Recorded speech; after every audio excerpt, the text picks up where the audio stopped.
What is up, my bodyweight warriors, and welcome back to another video. Today I'm going to be covering the topic of, does weightlifting make you stiff? Does it reduce your flexibility?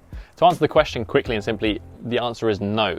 Doing weightlifting will not reduce your range of motion, but what you do in the weight room will affect your flexibility depending on what it is. There is the said principle that will govern basically all of our training. Specific adaptation to impose demand. And the same is true for flexibility. It comes down that you either use it or you lose it.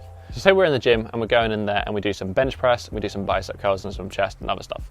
We're getting very, very strong in those mirror anterior muscles, the chest and the biceps, and we're getting very, very good in this flexed rounded shoulder position.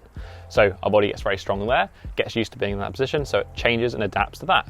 This means that because we're not challenging our flexibility in other ways, maybe our shoulder flexibility gets worse. We don't balance out with enough pulling work or enough external rotation work.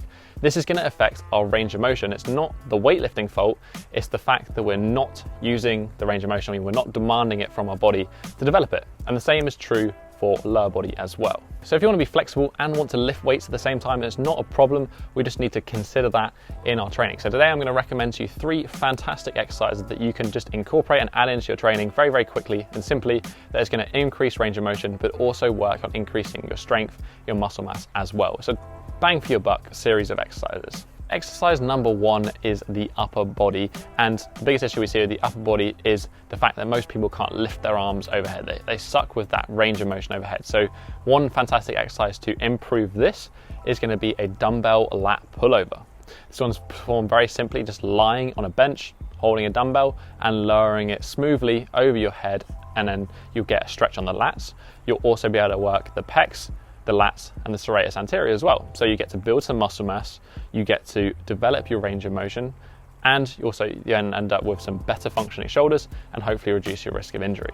With this exercise, I'd recommend using a lighter weight, and then I'd lower it under a slow negative, pause in that stretched position at the bottom, and then pull it back up and perform probably for higher reps, somewhere between 12 to 14, maybe 15 repetitions.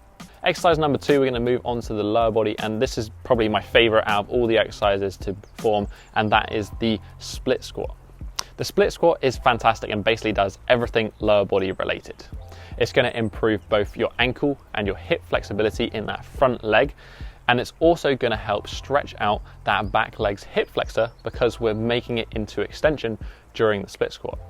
I'd recommend performing the split squat in a way that suits a Poliquin style, which is basically a little bit accentuated. We're purposely moving the knee over the front legs. This will help condition the knee, it will help improve the range of motion in the ankle and also the hip. And then that back leg, we take a slightly longer stance and we let it extend more, which is going to give us a stretch in our hip flexor. So this exercise, again, I would perform at a lighter weight. I'd perform a nice, slow, controlled negative, pause in the stretch position at the bottom, and a press back up. Again, doing this one for a little bit higher rep range, 6 to 10 reps per side, is going to be a great way at improving your flexibility, your muscle mass, and your strength in your lower body, all at the same time. The last one that I want to cover is exercise number 3, and that is the Romanian deadlift. This is a fantastic exercise at increasing hamstring flexibility. One of the issues many people suffer from with the hamstrings and they're inflexible is that the hamstrings are both tight but also weak. And this exercise solves both of those issues. We're going to be strengthening the hamstring, but we're also going to be strengthening it for a full range of motion. Again, use a lighter weight here, work on keeping the knees to about 20 degrees of bend, and then just hinging at the hips, maintaining that neutral spine, trying to flex down, stretch those hamstrings as far as possible, pause in that stretch position, bring yourself back up. Again, I perform this one at the higher rep range, maybe 8 to 10 repetitions. And those are the 3 exercises that you can kind of add into your current routine that you're doing now that will help increase your range of motion and still work towards any strength or mass gain focuses that you have. When using a greater range of motion, it's actually going to work towards improving the amount of muscle mass that you can put on. You've got a greater range of motion, you've got more stretch on the muscle, you've got more time under tension. It all works in your favor, and you're going to reduce the risk of injury, and you're not walking around like a brick. So in my opinion, this is a win-win-win. But that's been it for this week, guys. If you have any questions about today's video, leave a comment down below. I try to respond as many as I can, and I always read through them, or there's somebody else to respond to them. Right up above it is that thumbs up button that you can hit, support the channel, and next to it is that subscribe button so you can join the Bodyweight Warrior tribe and not miss out on any more future videos. But that has been it for this week, guys. I'll catch you in the next episode. Have a strong week, and peace.